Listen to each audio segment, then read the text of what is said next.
नमस्कार विद्यार्थियों, आज फिर मैं आपके सामने द एडू पॉकेट चैनल में एक नया टॉपिक जो बहुत ज़्यादा महत्वपूर्ण है।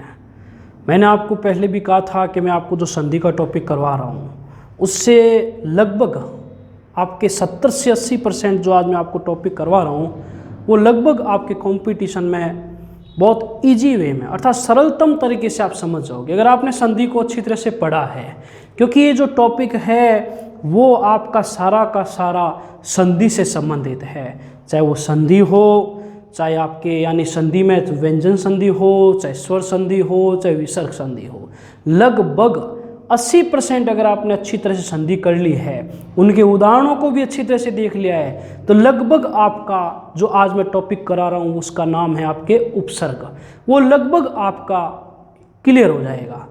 कम से कम माथापच्ची करनी पड़ेगी और उदाहरण को देखते ही आपको तुरंत समझ में आ जाएगा कि इसमें कौन सा उपसर्ग है। प्रतियोगी परीक्षाओं में लगभग आपके यण संधि का, दीर्घ संधि का, गुण संधि का, व्यंजन संधि का और यानी विसर्ग के लिए आपको मैंने बताया था कि निस और दु जिसमें विसर्ग होता है, जिसमें स के बारे में बताया था उसमें, और र के भी है। तो अगर आपने संधि अच्छी तरह से कर ली है तो आज मैं आपके सामने जो टॉपिक लेके आ रहा हूँ उसको बहुत ही ज़्यादा सरल तरीके से आप समझ जाओगे। बहुत इजी वे में मैं आपको समझा रहा हूँ। सबसे पहले अपने सामने उपसर्ग है, उपसर्ग की परिभाषा है। उपसर्ग की परिभाषा क्या होती है? देखिए, उपसर्ग और प्रत्यय में काफ़ी विद्यार्थी आपस में उलझ जाते हैं कि यह है क्या। तो हमेशा याद रखिए, शब्द के जो आगे लगते हैं, कहाँ पे? शब्द के जो आगे लगते हैं वे हमेशा उपसर्ग कहलाएंगे, और वे शब्द के आगे लगकर उनके मूल अर्थ में क्या कर देते हैं? परिवर्तन कर देते हैं और एक नए शब्द का क्या करते हैं? निर्माण करते हैं। लेकिन प्रत्यय होते हैं वो हमेशा किसके क्या होते हैं? शब्द के पीछे जुड़ते हैं। ठीक है, तो मैंने यहाँ आपके सामने परिभाषा लिखी है। वे शब्दांश जो किसी धातु, धातु का मतलब होता है क्रिया, ठीक है ना। वे शब्दांश जो किसी धातु या शब्द के आगे जुड़कर एक नए शब्द का निर्माण करते हैं वे क्या कहलाते हैं? उपसर्ग कहलाते हैं। प्रतियोगी परीक्षाओं में लगभग परिभाषाओं के आधार पर प्रश्न बनते हैं, ये ध्यान रखिए। इसीलिए मैंने आपको समास के बारे में बताया था, संधि के बारे में बताया था, वाच्य के बारे में बताया था। इनकी परिभाषाएं याद रखो, क्योंकि परिभाषाओं के आधार पर लगभग प्रश्न बनते हैं इसमें। तो वे शब्दांश जो किसी धातु या शब्द के आगे जुड़कर एक नए शब्द का क्या कर देते हैं? निर्माण कर देते हैं। और एक बात याद रखना, ये शब्द जहाँ पे भी किसी भी शब्द के आगे जुड़ेंगे उसके अर्थ में भी ये क्या कर देते हैं? परिवर्तन कर देते हैं और एक नए शब्द का क्या करते हैं? निर्माण करते हैं। तो परिभाषा के हिसाब से क्लियर हो जाओगे। क्या बनेगी? एक बार फिर बोल रहा हूँ, वे शब्दांश जो किसी धातु या शब्द के आगे जुड़ते हैं। आगे जुड़ने वाले हमेशा उपसर्ग कहलाएंगे और पीछे जुड़ने वाले क्या कहलाएंगे? प्रत्यय कहलाएंगे। ये आगे जुड़कर उस शब्द के अर्थ को परिवर्तन कर एक नए शब्द का निर्माण कर देते हैं, वे क्या कहलाते हैं? उपसर्ग कहलाते हैं। हिंदी में 3 प्रकार के उपसर्ग होते हैं। एक होते हैं संस्कृत के उपसर्ग, एक होते हैं आपके हिंदी के उपसर्ग, और एक होते हैं विदेशी उपसर्ग। कहीं कहीं उर्दू के उपसर्ग भी आपको देखने के मिलेंगे, वो चूंकि वो विदेशी उपसर्ग के अंतर्गत ही आ जाते हैं। ठीक है ना। कौन कौन से? संस्कृत के उपसर्ग, हिंदी के उपसर्ग और विदेशी उपसर्ग। आज मैं आपके सामने उसका नंबर 1 भेद करा रहा हूँ। संस्कृत के उपसर्ग के बारे में आपको बता रहा हूँ, क्योंकि पेपर में लगभग वही उदाहरण पूछे जाते हैं जिसका आपको संधि विच्छेद करना होता है। सीधा उपसर्ग प्राय पूछते नहीं है, कहीं कहीं पूछ लेते हैं, बाकी लगभग आपको वही उदाहरण पूछे जाएंगे जिसमें आपको अच्छी तरह से संधि का नॉलेज हो के प्रश्न यानी उपसर्ग को अलग करना पड़ेगा, मूल शब्द को उससे अलग करना पड़ेगा। ठीक है ना। तो मैं आपके सामने ले रहा हूँ नंबर 1 संस्कृत के उपसर्ग।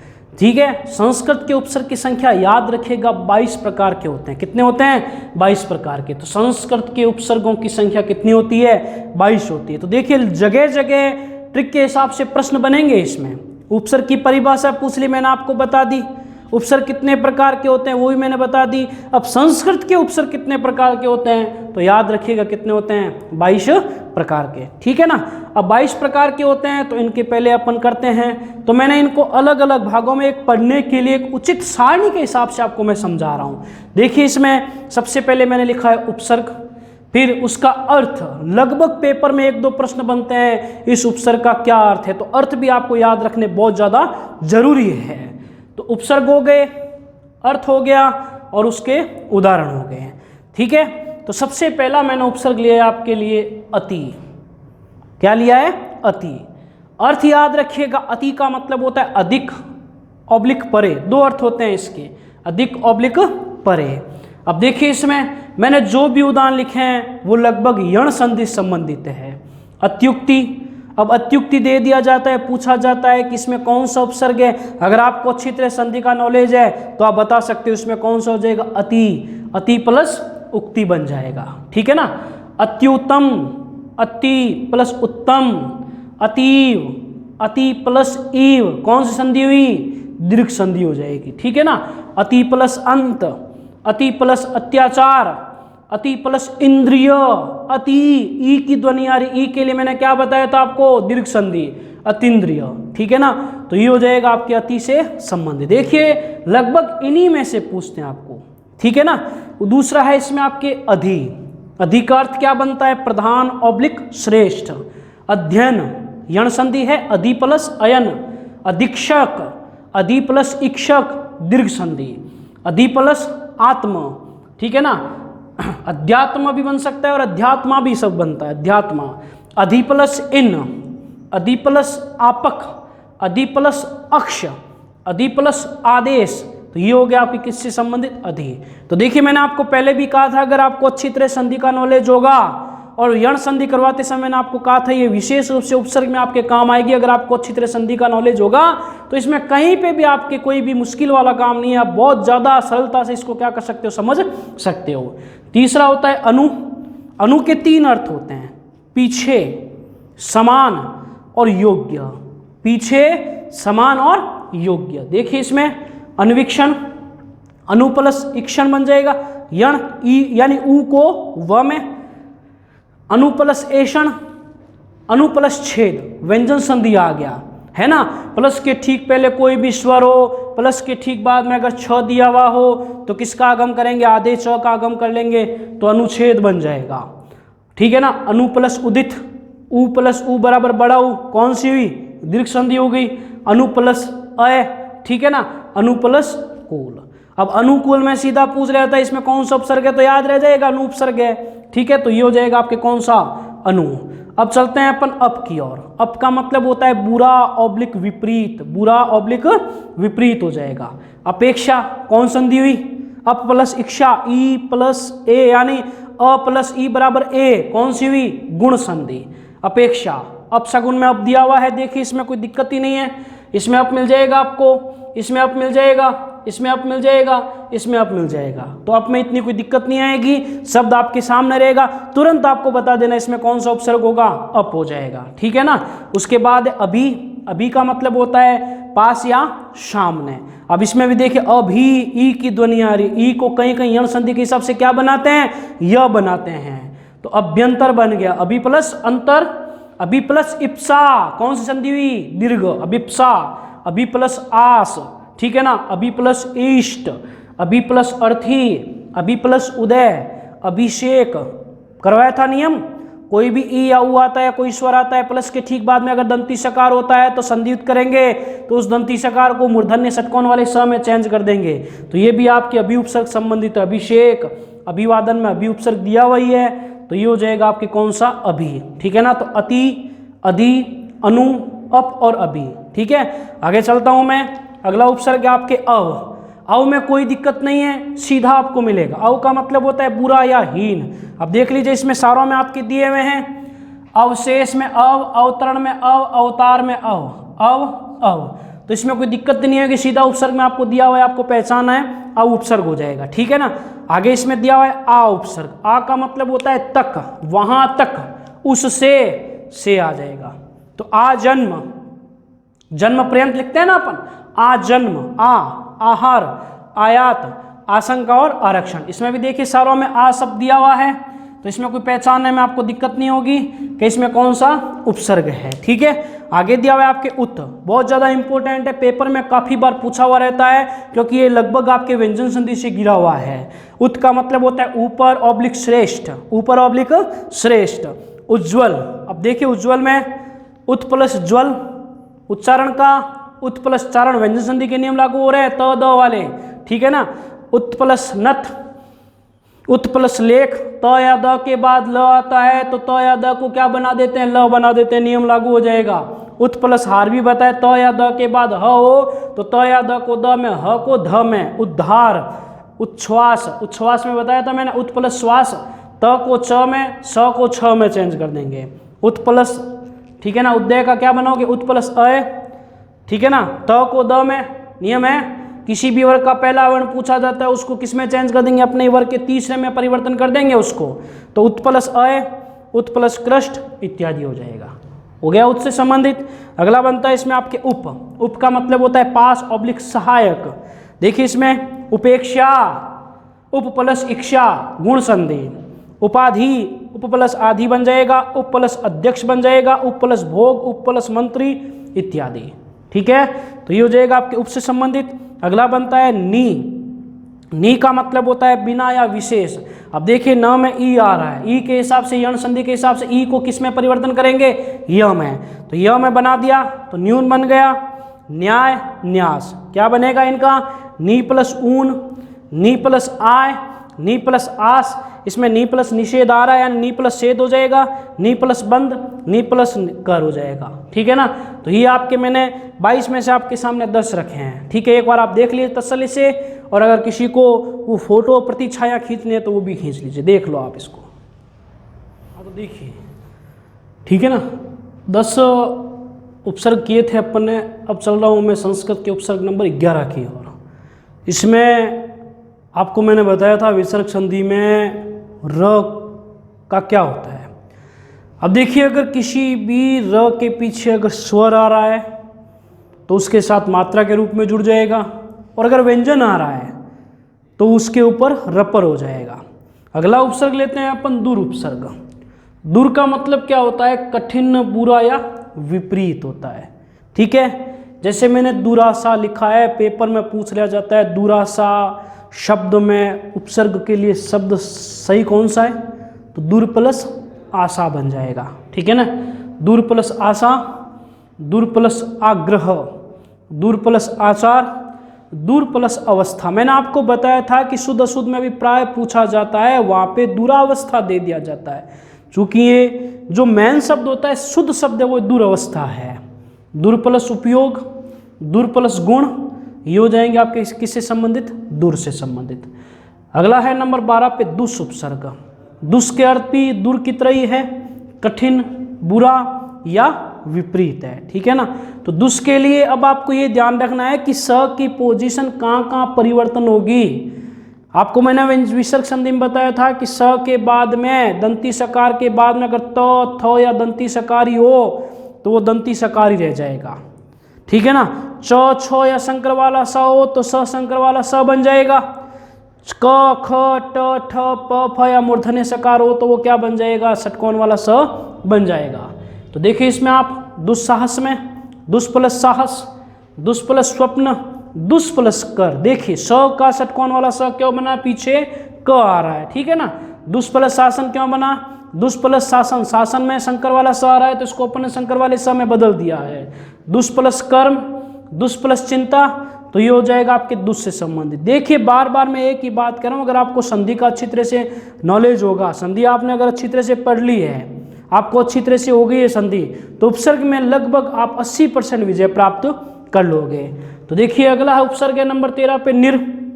वही बात है, दूर समझाया वैसा का वैसा निर है। ठीक है ना, इसका अर्थ होता है बिना या बाहर। अगर पीछे स्वर है तो र के साथ मात्रा के रूप में जुड़ जाएगा, पीछे व्यंजन है तो पीछे व्यंजन के ऊपर रपर हो जाएगा वो। जैसे निर प्लस अपराध, निर प्लस आकार, निर प्लस जन, निर प्लस धन, निर प्लस जल, निर प्लस अक्षर। ठीक है ना, तो जहाँ पे स्वर है वहाँ पे मात्रा के रूप में जुड़ रहा है। जहाँ पे व्यंजन आ गया तो व्यंजन के रपर हो जाएगा। अगला बनता है इसमें आपके निश। निश का मतलब भी वही बिना और बाहर, इसमें फिर वो स आ गया है। स तीनों प्रकार के परिवर्तन के लिए आपको मैंने बताया हुआ है। निस्तेज, निस्तार, निस्संदेह, निष्कर्म, निष्काम और निष्फल। इसमें और भी होता है, निश्चित हो जाएगा, निश्चिंता हो जाएगा, तो ये भी आ जाएगा आपके। ठीक है, अगला उपसर्ग आपके प्र। प्र का मतलब इसको काफी बार पूछा हुआ है। प्र को आगे ऑब्लिक अधिक, अर्थात आगे और अधिक, इसके दो अर्थ है।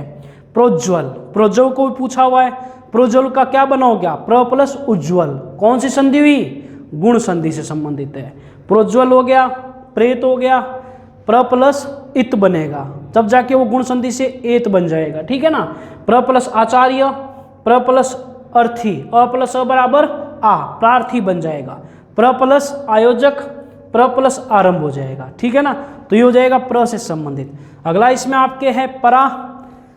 परा का मतलब होता है विपरीत, पीछे या अधिक।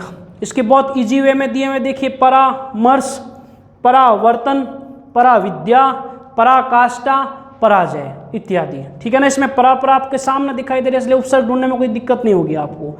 आगे दिया हुआ है परि। परि में काफी शब्द बनते हैं जो यण संधि के महत्वपूर्ण शब्द भी है। पहले देखिए इसका अर्थ चारों ओर पास में। क्लियर। तो पर्यावरण, परि प्लस आवरण, पर्याप्त, परि प्लस आप्त, पर्यटन, परि प्लस अटन, पर्यटक, परि प्लस अटक, पर्यंत, परि प्लस अंत, परीक्षा, इसको शुद्ध शुद्ध में काफी बार पूछा हुआ है। बच्चे भी काफी इसको गलत लिखते हैं। परी, री बड़ी होती है, बच्चे क्या कर देते हैं वहां पे छोटी री कर देते हैं। तो ये हो जाएगा आपके परि से संबंधित। आगे दिया है इसमें प्रति। प्रति का मतलब भी प्रत्येक और विपरीत होता है। ठीक है ना। इसमें भी यण संधि का काफी पूछा जाता है। जैसे प्रत्याशा दे दिया, क्या बनाओगे प्रत्याशा में? उसको उपसर्ग को अलग करो, शब्द को अलग करो, तो प्रति प्लस आशा बन जाएगा।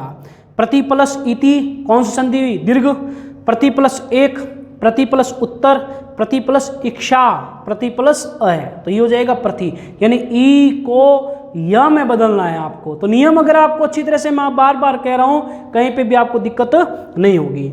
अगला इसमें आपके है वी।